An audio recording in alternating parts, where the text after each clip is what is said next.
Hey, welcome back, everybody. It's time once again for another episode of Health Talks with Dr. Trinh. The one show, maybe the only show, showing you the path to a healthier life, one conversation at a time. And today, well, we started the conversation offline. I told everybody, stop. This is good stuff here. Let's continue this on here. So, Dr. Trinh, let's pick up where you guys were talking here. Start by introducing our guest today here. Yes, this is her recurrent guest here. She was here. Was it during the pandemic, Catlain?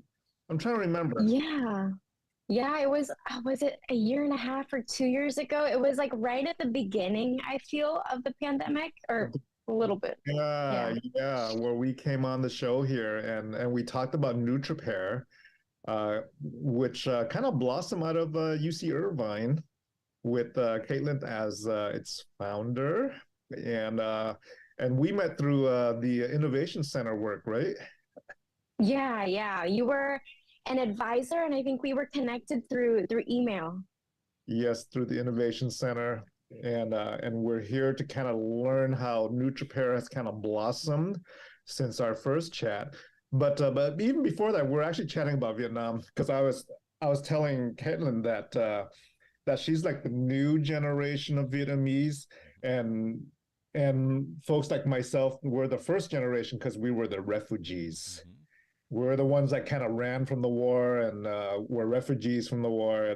And she Catlain and like my daughter Lizzie and our son, they're like the new generation of Vietnamese. And I thought that was interesting because I love Catlain's perspective on that. But at some point, and this is typical for most Americans, we came here as refugees for the most part, most of us. There's some Native Americans, but for the most part, most of us came as refugees from somewhere.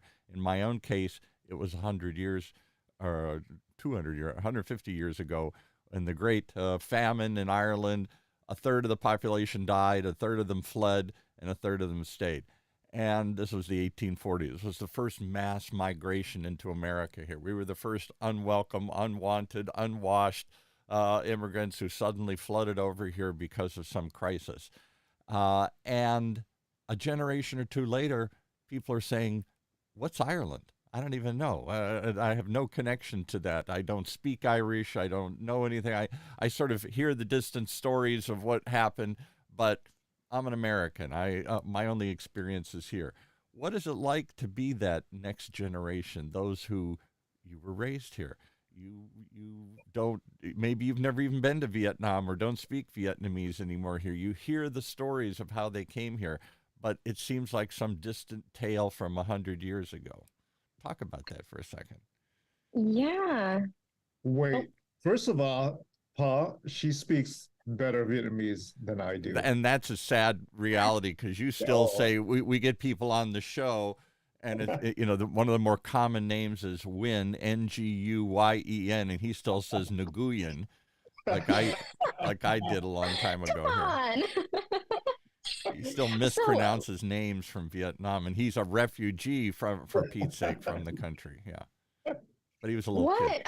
What age did you come over here, or when? Okay, so you probably barely remember Vietnam at all then. I remember a lot, but 5-year-old Vietnamese is my language. Yeah. And so when you came here, did your parents just stop teaching you Vietnamese and just say, we're in America now, you're going to learn English? And no, I still speak Vietnamese to my parents. It's just that, you're just immersed in English all day. And Saturday morning was Saturday morning cartoons, and it was all in English, and that's how I learned my English. We've been on a few TV shows in Vietnamese, and Catlain was actually my translator. I had a very good friend of mine whose parents fled from Nazi Germany, and they were Dutch, and they fled the Germans' invasion. And his grandfather came over, and his parents spoke some Dutch because he couldn't speak English. He was an adult when he came over here. But he would speak this real broken English, and he refused to let anybody speak Dutch in his presence, even though he barely understood English. He said, "We are American now."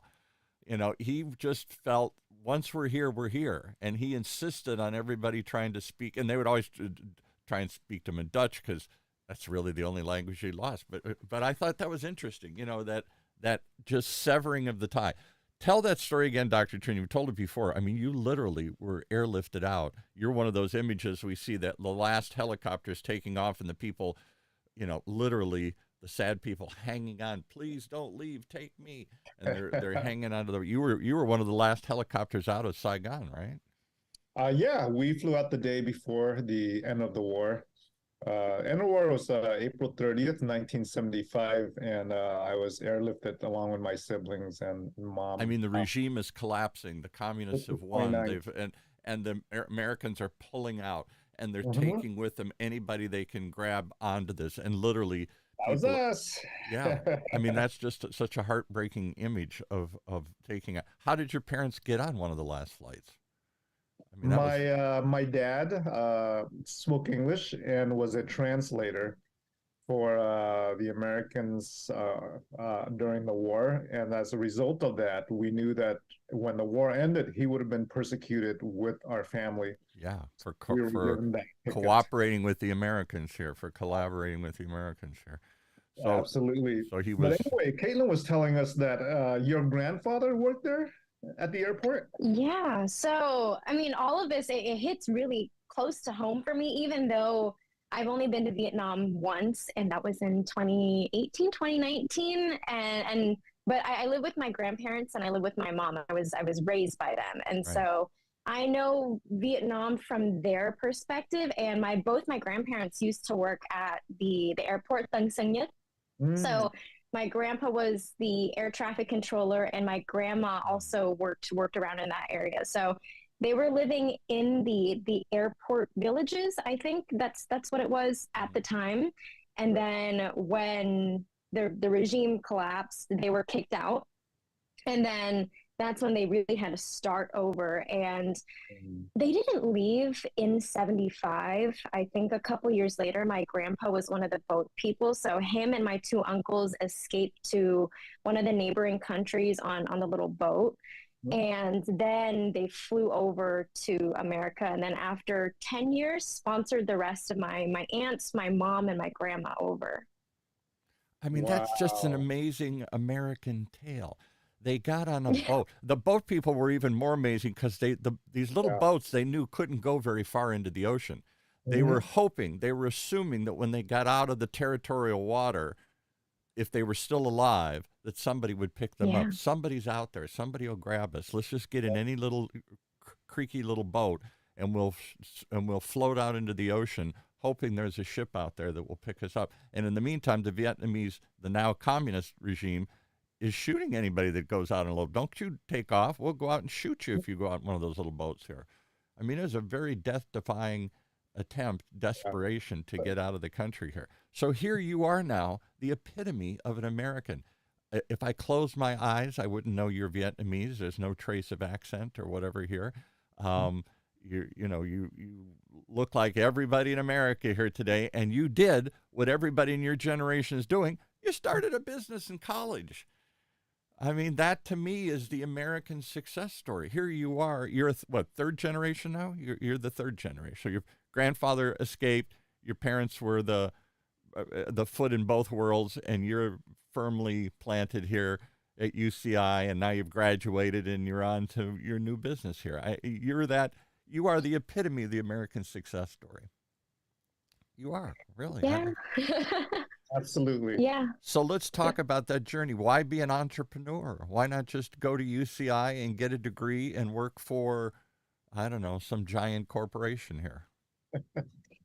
Yeah, I think that was a great segue into from my family, my upbringing, our tradition, to why I chose to do what I do. Because like you said, the traditional way of doing things is to go into corporate or to go into medicine or to go into any other field and pursue higher or even more higher education. Right. And That's what my mom did. So my mom is in pharmacy, and my whole life that's what I thought I wanted to do, because I just saw my mom as this like amazing figure that I wanted to embody and be when I grew older. And that's what your And grandparents dreamed of, could only hope for, as they left in this start over again with nothing. And we're going to make it in America, in a country we don't know and don't speak the language. And wow, maybe because this is the land of opportunity, maybe our child will rise up and do something. And most Vietnamese are imbued with this. Well, you got to be a doctor. You got to be something big. You got to do something spectacular. We sacrificed everything to get here. Don't let us down. And so that's what your mom did. And now you come along. You're a typical American kid. I'm going to do what I want to do. I want to start something. Yeah.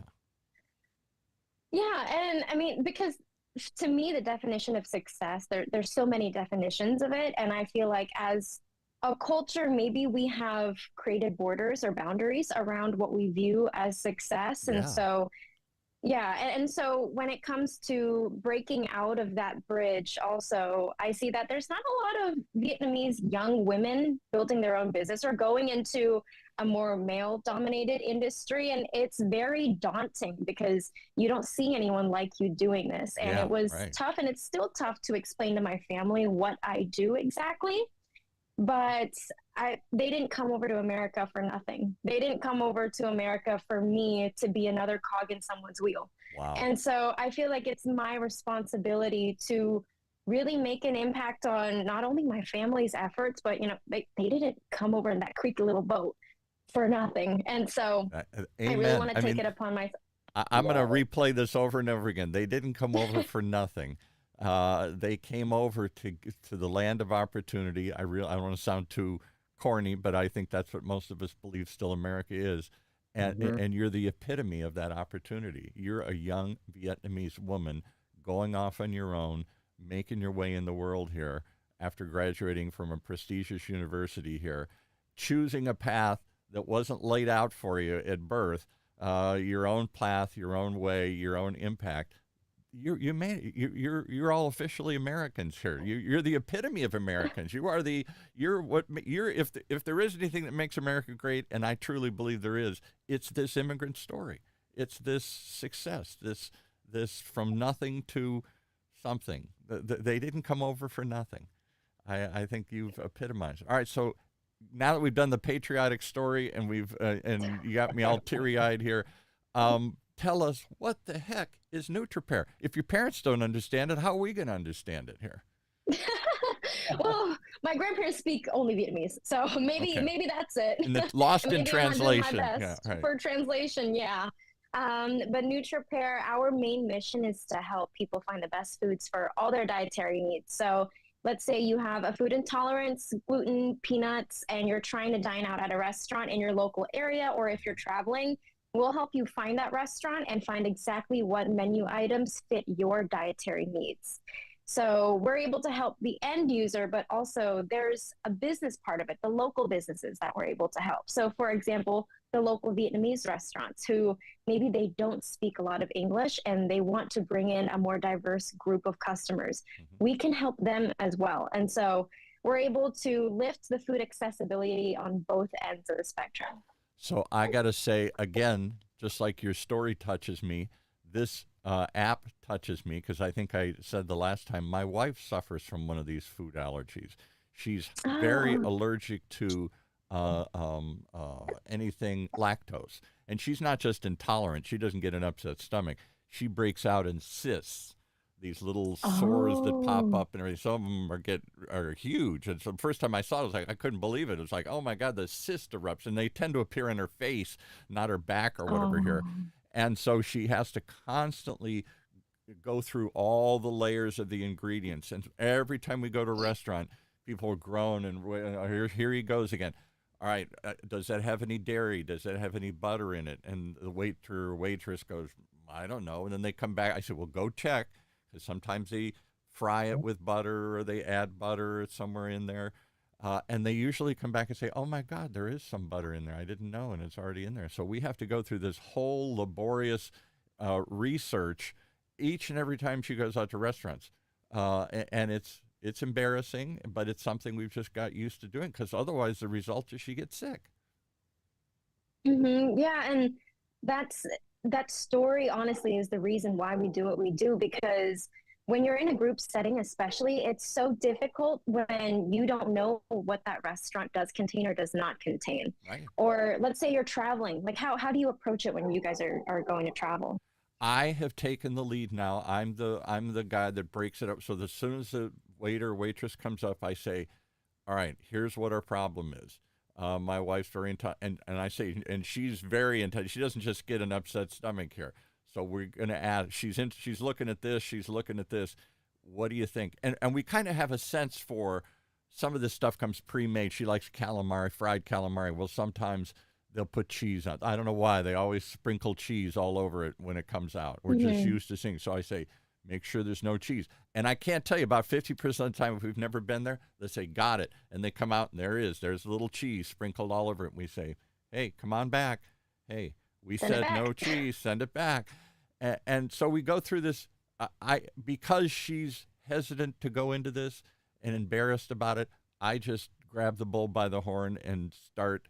But it's amazing. People go out to dinner with us. Look, I mean, I immediately start grilling them about all this and instructing them what it is, and go double check if there's any doubt and come back, because we just can't afford a mistake. So you have to be that kind of aggressive. And here's what shocks me. Most of the servers don't know. Nobody's ever asked what's in the food that detailed. And they usually go, no, it's fine. And then they come back and they go, oh, I didn't realize, there's something in there. Or they get mistakes. They think, well, they come back and they say, well, there's mayo in there. I said, mayo's not from a cow. Everybody thinks it's a dairy product, but it's not from a cow. Anything from a cow, she has potential problems with. So, if we could go in advance and do this act, oh, what a salvation that would be. Yeah, and it's when you brought up the training, the allergy training, a lot of the times, and especially since COVID, the budget for restaurants or their margins have been so low that they have not been able to afford proper training for all their servers, and they're short staffed, which makes it even tougher for you to get that seat time that you need with the waitress or the waiter helping you out. So that's why NutriPair exists, though, because we found that it's so difficult to have transparency within all these restaurants, especially different types of cuisines too.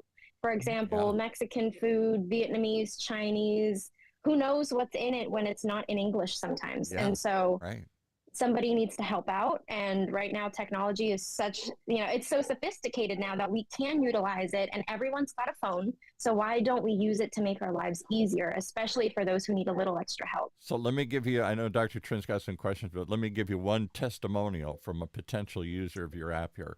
Why would restaurants care?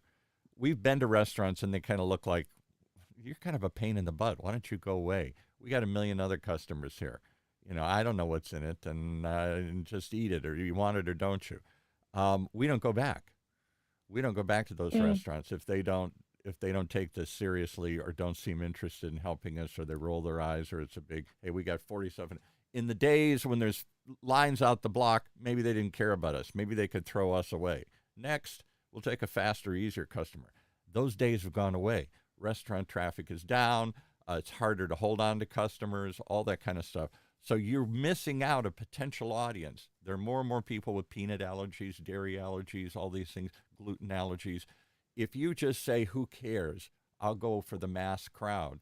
You're missing a very dedicated group. And on the flip side, those that do care, we patronize them all the time because we know it's safe and we know they care. So there you go, restaurants. Why should I buy your app or whatever? How does this whole thing work? Do they have to get listed on your app? Do they have to pay to be on your app? Yeah, so right now what we're doing is we're including all the restaurants who already have their allergens and nutritions, because we know they're the ones that care. Right. And we post all their information on our platform. So what we're essentially doing is I don't know what the right word is, but we're aggregating. We're aggregating all the available information of local restaurants into one easy to use platform, so you don't have to go searching through all these different sites. Right. But how do you make money? Let's talk about the business here. What's the business side of it? Is it just, do you charge restaurants to be listed? Do you sell the app and make money that way? Do you run commercials? What is it that is the profit potential in this operation for you? A little bit of both. So on one end, on the actual app, the user-facing side of it, we have two different tiers. We have a free tier, we have a premium tier. So with free, we still make sure that accessibility is at our forefront. But with the premium, you get a little bit of extra help. So that's that. And then on the restaurant side, there's enhanced listings. You know how on Yelp you have the sponsored posts, like before you even are able to scroll down to the actual results, you have at least 5 sponsored posts before that. Right. That's the enhanced listing that will offer as an advertising incentive for the restaurants. Okay. Do you hear the dog? I'm so sorry. They're barking. I do hear a this dog. I way. didn't want to point it out, but some dog's trying Perfect. desperately to be on the show here. So I'm so sorry about that. But yeah, that's so as of right now, those are the monetization offers that we have going on. But of course, as we continue to build our business, there's more streams that are going to come in. Right. Okay. And how did you come up with this idea? That's the obvious question. Do you have an allergy, or do you know somebody that has an allergy? I don't, but in my family, we have a couple that have dietary preferences. So there's people with vegetarians, there's people who are pescatarian.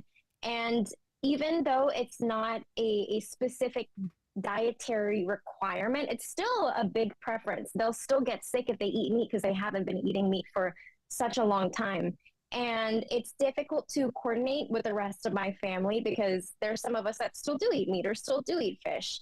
Right. And so I found that it's tough for us to all find or come to a consensus on where to find the best foods. And then also down the line, my mom ended up getting breast cancer. And so then that migrated a whole other field of foods that are out of our diet. And so then it comes to, well, how do we all enjoy each other's company and still keep up our social lives with each other while dining out, going out with our friends, and not having such a, like you said, a pain in the butt when doing that every single time. And my wife is You know also there's a cancer diet. Did you know there's an anti-cancer diet? I did not know that. No. Yeah. There's What is it? There's some good books there. I'll get you those books, Caitlin. Oh, that's good. Yeah. And there is a diet that minimizes the risk for cancer, and there's some good strategies that are evidence-based that those with cancer can go around and decide which restaurants to eat or what dishes to eat. That's really good info. So again, if restaurants could take the extra time to lay out their ingredients, to lay out their what's available, you've got a newfound audience. You've got Caitlin's mother, you got my wife, you got people who are otherwise not going out to eat or only going to the same place to eat because they have issues. And if you can roll your eye and say, well, I don't want to do that. I want to be fast food. Do you want it or don't you? But even on fast food, people are also wanting to know how much fat is in it. Do you guys do that too? Do you list, can I list if I want to eat, I don't want to eat the blooming onion or whatever it is at Outback Steakhouse that has 80 billion calories in it or something here. Yeah, we do. So we not only have allergens, but we have the nutrition and the macro, the micro breakdown as well. So we're doing our best to be all encompassing, but still we're working off of the information that the restaurant is providing us. So how far are you along now? Yeah. With your with the project, do you have like a timeline or estimated timeline? Yeah, so we just finished our first round of testing. So we opened up our exclusive access community 2 months ago, and they have been using the app, and we have around 10 to 15 restaurants on there, half are local, half are chains, just to see what people like more. Some that have all the allergies, some that have some of the allergies and a lot of the nutrition information as well. But we tested with around 100 people, and the feedback has been really great so far.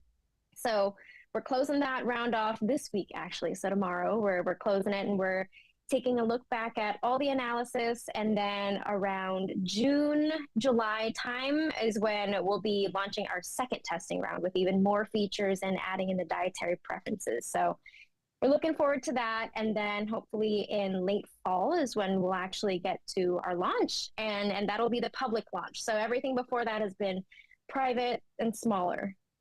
So you've graduated early from UCI. You said you don't take the walk until June, but you've graduated a semester early. Was there an impulse? You got to make money to just go get a job while you're working on your dream, or is this dream your full-time job and somehow you're sustaining yourself while you're building this? Yeah, it's with everyone around me getting jobs and internships and things like that. There's a lot of, I don't want to call them distractions, but there's a lot of noise. Right. And there's a lot of ways, or I don't want to say stereotypical ways either, but it's just the standard path for a college student when they graduate is Right. to go get a job, to go and, start getting health insurance from a larger corporation, right? Right. But and that is something that has been conflicting in my head ever since I started NutriPair. But if I really think about it, this is the only time that I truly have to fully dedicate myself towards a company like this. There's no better time than now, because if I wait and I wait until I'm ready, then this opportunity is just, it's going to fly away. You don't have a house payment. You don't have 3 kids. You don't have a Exactly. mortgage or whatever else. You're relatively unencumbered. You can take risks at this point in time. 10 years from now, 5 years from now, who knows? You may have a whole set of other priorities. I'd love to work in this, but I got to get little Timmy his new braces or something here.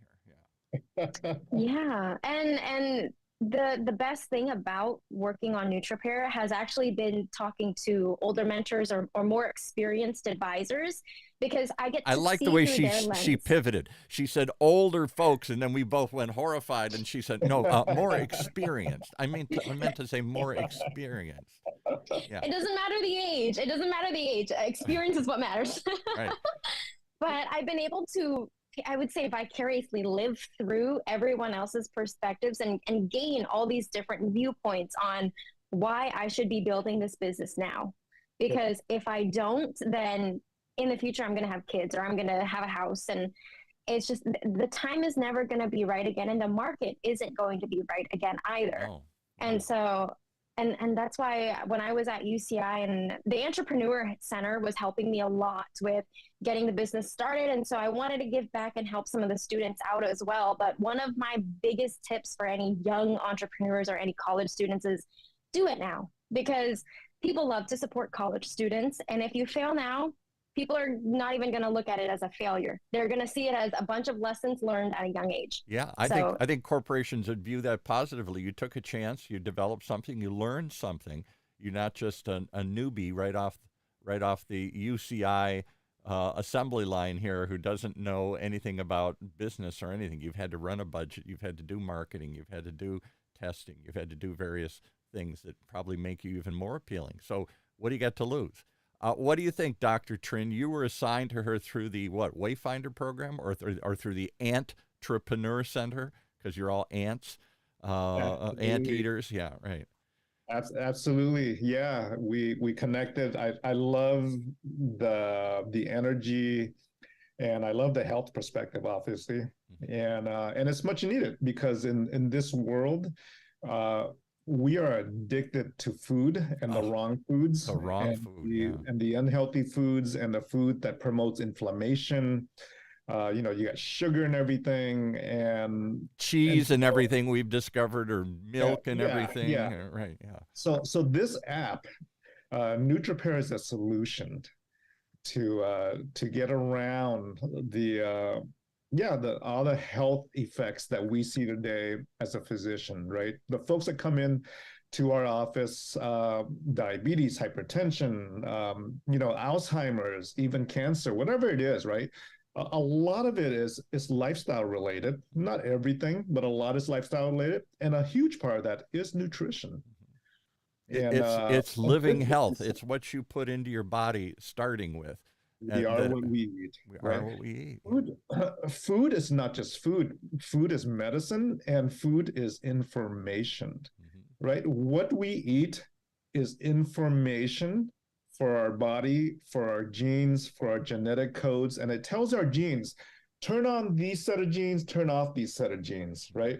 What you eat is really practically information to activate certain genes and inactivate certain genes. And so we need NutriPair for this reason, because otherwise we're just out there eating whatever these corporations make, and Right. and they're not for your health; they're for the profit line, right? Exactly. And so NutriPair really provides a solution for that.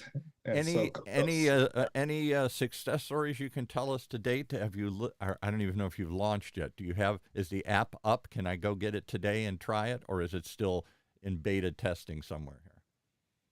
We're still in private testing. So we just finished our first round of testing. So we're taking a quick pause. We're making some iterations, changing some of the features. And then if you want, you can sign up for our exclusive access community, though. I can drop the link in the chat Let's do that. so that, so that you can. Dr. Trinh can if type this anybody into the wants. Facebook group here. Yeah. So if you sign up on here, once we approach our next testing round, which will be around middle to end of summer, we'll send you an email to invite you to the community, and then you'll have access to the platform for around a month. Provide us feedback, and then in late fall, that's when we're anticipating our launch. When And did then that's you public. when did you learn to be so savvy? You've instantly got your logo up on the Zoom call. When you say we're taking a pause, yeah, you even know where to point to it. You knew exactly where to point to it on the virtual screen here. When you say we're taking a pause, that might go, oh yeah, that's a pause. That makes me think this thing isn't going anywhere. She says a quick pause. You build in the right verbiage all the way along. We're taking a quick pause here. You're very on point. You're very on message. You're very brand conscious. I wasn't brand conscious when I graduated from college. I was just ready for the next beer bong or whatever here. I was ready for the next. I wasn't any savvy to any of that stuff here. It took me. I was shocked as I got into business how clear your message has to be, how consistent you have to be, how much you're always representing the brand at all times here. All of that. Where did you learn that? Is that just in the DNA these days, or is that something they taught you at the Entrepreneur Center or Dr. Trinh? Who turned you into this brand conscious person here? I think it's a culmination of everything, but just about brand. My background is actually a restaurant. Did you notice that? I didn't notice that. Did you No, notice I that? missed that one. It's a blurred out restaurant. Okay. Yeah, those are like tables, but anyways, I don't. So there's a culmination of everything. I feel like in my family when I grew up, I just feel like I've always had to make sure my message was very clear, communicating wise and translating wise. That in my language, I've just gotten used to it. So I think that growing up in my family has definitely helped me with that. And the entrepreneur center certainly helped me out with understanding what marketing is, and the business school as well on how to communicate that visually to users and to the public. But I feel that everybody has a certain skill set that they're good at. Maybe I'm not great at writing code, but I love doing branding and I love doing marketing and making sure that my message is clear to people. And so, at least within a company, I think it's really important to find the right people to do the right things and be in the right seats. And in my position, this is what I do. This is what I love doing. And I have other people on our team who take care of different things that I might not be so skilled at.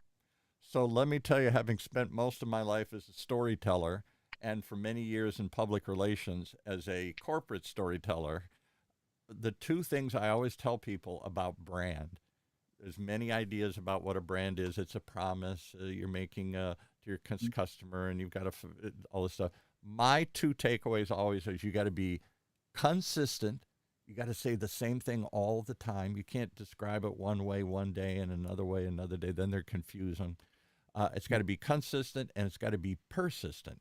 You got to say it the same way, every way you can think of. Here, there. I'm still an old believer in branded T-shirts and stuff here. You know, all this stuff. The brand. It's everywhere, and it always says the same thing, looks the same thing, sounds the same. It's simple, it's clear, and it's consistent, and it's persistent. So, just keep that in mind as you go for it. I think you're already there. It's just such a simple thing to do, but it's so important, particularly when you're launching, because people are like, what is it? What do they do? Where was it go? And any confusion, if it looks different, sounds different, they'll think it is different, and you'll lose them. So consistent, persistent. Yeah. So describe how you came up with the name NutriPair.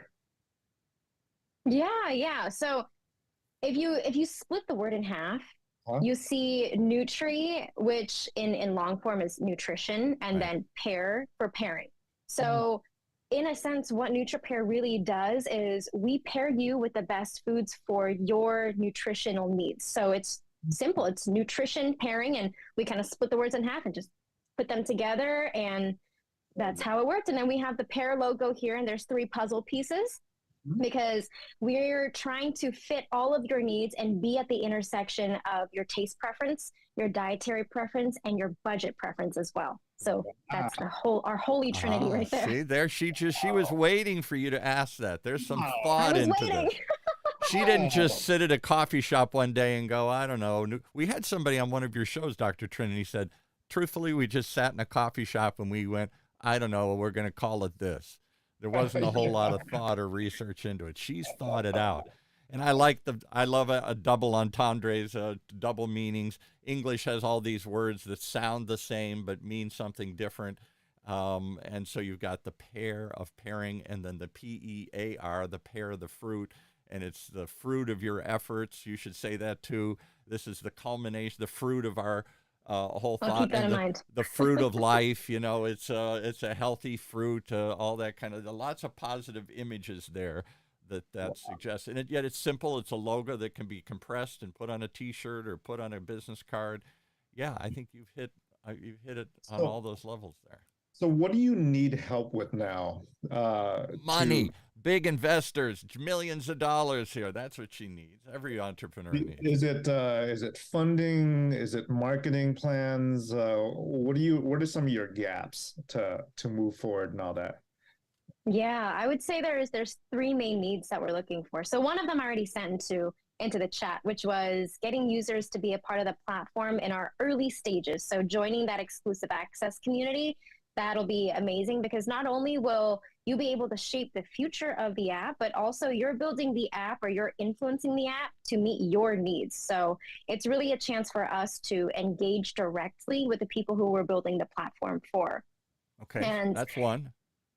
Yes, and then the second one is restaurants. So if you're a restaurant or a restaurant owner who wants to be listed on our platform, do you guys have my email? I'll send in my email to the chat as well. You can send me a quick message and we'll get you listed on our platform. And if you also have your allergens and nutrition information, that's perfect as well, because we want to help growing business, local businesses, newly opened businesses to gain as much traction as possible from a wider demographic of people that we have access to. Okay. So that's number 2. And then the third one, Paul, you brought it up. It's the investment. Money. But yes, it is. But the money needs to be used towards bringing on more highly skilled people to develop the platform, because we want to build a very robust infrastructure, and we need a lot of people with experience. Yeah. So a lot of the investment would be invested into building the actual platform itself and creating a machine that can be continuously used and add on into the future for years to come. And what does it take roughly? What are you looking to raise in your first round here? Is it mainly for IT, for the app development? Is that your main? So the code doesn't break down. So you build a strong database that even if 1 million people log on, it won't crash and burn. Or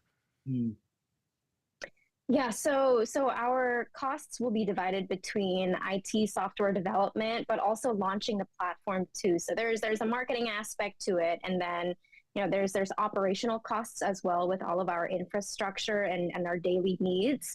So that's the reason why we're looking for funding. But the amount right now is we're looking at $500,000 of pre-seed investment.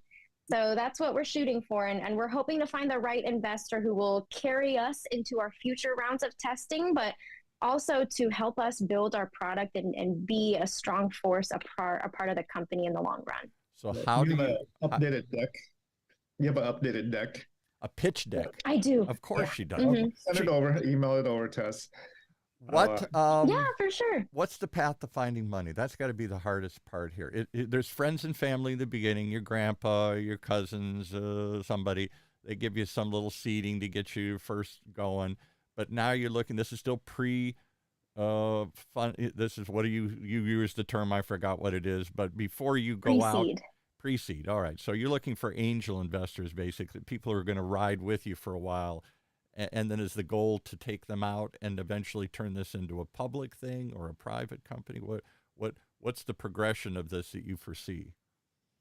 Yeah, so I guess to bring it back to that initial question, the road to funding, Right. that's always a tricky one. Yeah. So what we've been doing for the past 2 years now is completely bootstrapping. So all the resources around UCI or the UC or even in Orange County, we've applied to all these different competitions and these grants to gather up the money so that Right. it's undiluted, so that we don't have to give any equity away. Right. Mhm. Because too often Yeah, you do give it and all away to the first $10,000. I give you 50% of the company if you just give me anything here. And then later on, the investors come in and say, well, you already gave away 50% of the company. I'm not going to invest in this.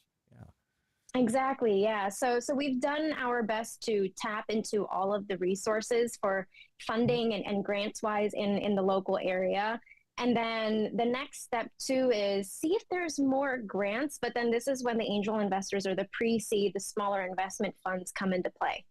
And so we need the two asks in the beginning that I asked for, which was the users and also the clients Mm-hmm. to further validate our company to then get the investment. So we're doing our best to move along that road path, but also bring in as much traction as possible to really validate our core product and our product market fit.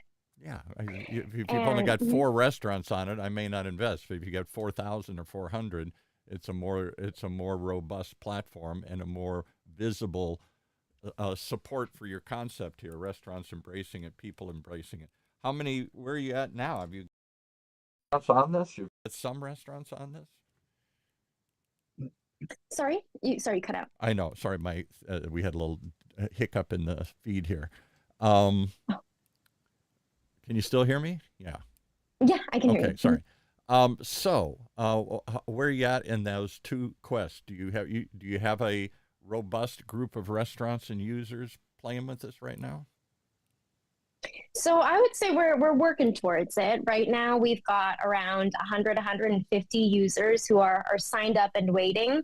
And what we're doing right now too is releasing in geographical or specific geographical locations. So we're doing our best to make a robust community around Orange County first right now. So we're bringing a lot of the Orange County restaurants and putting them onto our platform. Same with the users. So we're doing our best to include as many of the local restaurants as possible and then expanding outward. So can I give you 3 quick off the top of my head suggestions on how to find restaurants, having been a restaurateur at one point in my life here? A lot of restaurants belong to the National Restaurant Association, the NRA, and so they have meetings and stuff and everything here. If you approach them, they might help send the word out. They might even support this idea because it helps grow restaurant traffic for everybody or something here. They might be a resource. The second would be, I'd go to all these taste competitions, the Taste of Newport, the Taste of Orange County, the Taste of thing. Even if you just have a little booth there, all the restaurants come out. They love to show off what they're doing locally, and you get them all in a big group. They can see you, and you can go meet them. And the other one is I would join some chambers. Restaurants more than any group always join the chamber because they want a mixer at their place. Come over and taste it. Come over and see it. So every chamber we could join, we joined so that we could have people come in. And chambers are a great way to connect with. I'm just thinking we have, for example, the Orange County Hispanic Chamber of Commerce does a show with us. I'd say a third of the guests they bring in of their members to highlight what they're doing, a third of them are restaurants. Oh, okay. Yeah. Thanks, Paul. I'll take a look at all of these and see if we can do our best to joining a navigate them. chamber isn't expensive, $40, $50, $100 or something. It's not a lot of money to join a chamber, but you get in front of restaurants and you get to meet them and connect with them rather than just walking in. Hey, can I see the owner? I've got a great app. We're too busy right now. Yeah. I don't even know how you approach. Restaurants are very hard to get to talk to because they're constantly in chaos. Great, but the machine just went down. The food isn't here. The customers are screaming. Other than that, you have to go in the afternoon or sometime when they're just doing their paperwork and try and get to meet them. I get in front of them in big ways and get them as part of this. This is a tool for you. And in the beginning, it sounds like, hey, it's free. What do you got to lose? Anything I can do. I think that's what the Uber Dashes of the world did and stuff. They went out to big restaurant groups, and I don't know if they joined chambers, but they found ways to get big collections of restaurants together initially. And then, of course, chains, if you could approach any chains, if you could get Taco Bell or something, or I don't know, that may not be your target audience, but any chain support always adds validity to it, and they're often always looking for some differentiator, because a lot of them have figured out at least the nutrition of all their foods, because they've been requested to do this over and over again. And Orange County happens to be one of the largest concentrations of chain headquarters in America. Johnny Rockets, Taco Bell, Del Taco, on and on and on. There's all these chains that are headquartered here in Orange County, so you have access to them. Yeah. Okay. We should introduce you to. We should introduce her to Helene. Yeah, right. Blanchette. She's our mutual friend who was until recent the global vice president of marketing for Xerox. Oh, and not that has any direct connection, but she also is huge in the cannabis world. And there are more and more cannabis restaurants or cannabis cuisines or cannabis things that would love. They're fighting to get through and talk about the messages, what they're doing, and she knows everybody in the cannabis world. Just from a marketing perspective. And marketing perspective, too. Yeah. I mean, big brand. Yeah. So, good one. If you need IT help, I can introduce you to like the physician scientists at Memorial Care and a few other good IT folks. With that, but you probably need the funding to get some folks on board, right? Dr. Trinh can write a check for this. $500,000 is nothing. That's his lunch money for a week here. Vietnamese dongs. I got 500,000 Vietnamese dongs. Yeah, that's perfect. Yeah. But I think that is always the challenge of keep the ship floating while you're still you're building the ship, and yet you're out floating, and anything can sink the ship. And so you got to keep it going while you're growing and building all this stuff in place. You can't just sort of build it and then launch. That image of we'll sit in an incubator and then we'll come out, ta-da, there we are, and we're all ready to go. Quite often you're doing just what you're doing. You're floating the boat out of the dock, and you're not even fully patched together here yet. You're not even sure where you're going, but you got to start rowing and going. And that's what you're doing here. So and we've been lucky enough that coming out of UCI has honestly brought so many different opportunities and benefits for having students join the team, or there's different programs that allow that as well. So there's been a lot of help there. And then also with things that are more expensive, like legal needs, too, UCI has an awesome law clinic that they help out with pro bono services. So there's a lot of awesome opportunities for young entrepreneurs to at least get their businesses going at little to no cost in the Irvine, Orange County area, just because there's so many resources available. So I've been really spoiled with that. Well, shout out to they call it the entrepreneur, because you're all ant eaters. But in fact, we've got it scheduled coming up, the guy that runs the program, the Ant Eater Entrepreneur Center. And I'm stunned. I go back, I graduated at University of Michigan a million years ago. There were no entrepreneur programs. There was no entrepreneur center. Cal State Fullerton has a nice entrepreneur center. There's a bunch of these colleges, but particularly UCI, they're very focused. And then they have were you part of the Wayfinder program? Were you in that program? So I was a part of, and I think who you're mentioning is Ryan Fullen, right? Yes, Ryan Fullen, exactly. Yeah, Ryan's awesome. So I was working at the Entrepreneur Center, and then there was Ryan, and I went to RevHub OC. That's another one, RevHub, yeah, right. I believe that they're in the Cove as well, and they were partnered with Wayfinder at the time. So we were receiving resources from both, and then I was over at Cal State Fullerton's incubator, and then there's some fellowships with Blackstone as well. You hit all the highlights. All those people and more are all out trying to find ways to support young entrepreneurs and launch them. That's an ecosystem, a world that didn't exist when I was in college. College was there to teach you philosophy or French literature or engineering. It was not there to help you launch a business in any way, shape, or form. They wouldn't even talk about it. Mm-hmm. They didn't know anything about it. Places like UCI, that's a big appeal to what they're doing. They're not brainwashing you into thinking that you've got to go work for a major corporation when you graduate. You can work for yourself. And I think that's a big change in academia these days here. Yeah. And coming from the business, so I majored in business economics and I had a minor in management. So I was able to get the social sciences view of it and then the Paul Mirage view of it. Yeah, right. And exactly.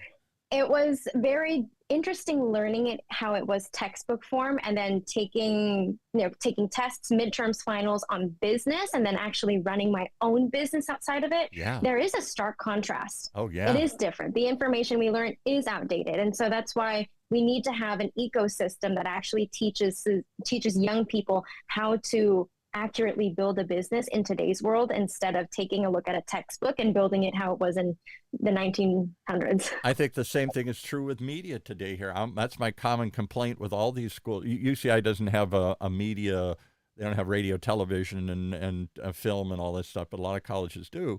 And what they're teaching is 20 years old. It's out of a textbook. Media is it television production or is it YouTube production? Is it radio or is it online radio like we're doing here in podcasting? You know, there's a whole evolution. This thing is changing at such a rapid pace.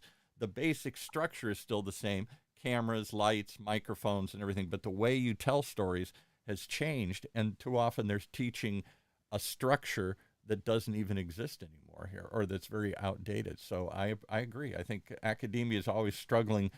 They spend so much effort creating a textbook that they want you to teach that textbook and memorize it. And there's some basics in there, but so much more of it is moving so much quicker than academia can keep up with, which is why centers like the Entrepreneur Center and everything, they're much more in tune with what's really happening today, right now. How do you go get money? How do you keep the ship floating? All that stuff, right? So if you haven't already integrated it, how's Chat GTP going to integrate into NUTRIPAIR? He is so on top of these things. I just discovered this last week, this artificial intelligence engine. Hey, write me a paper, a 500-word paper on starting a business. The stuff spits out here. Yeah. Yeah, so it has actually been so helpful. And at first I was very skeptical about it, and I actually didn't try it until probably the last month or so, just because I'm like, how good can this thing be? Until I actually tried it for the first time, and it blew me away. Because I'm a non-technical founder, and I need a way to, this is a hypothetical situation, I need a way to speak to my team of developers and at least communicate on a high level. Right.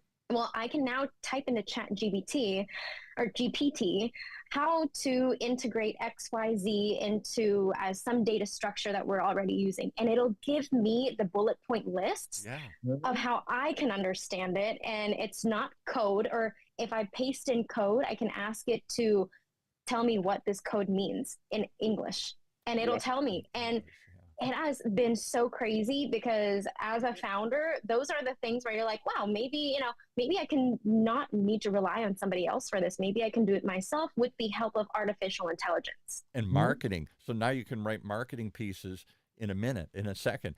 Tell me the size of this market. Tell me the number of people who have food allergies.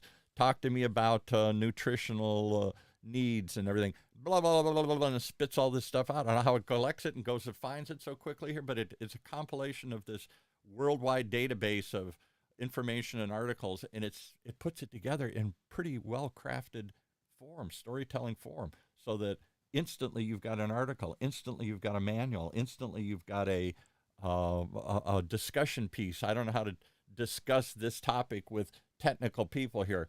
Write me a English version of this technical mumbo jumbo here. It'll do it. It's amazing. That's startling. Oh yeah.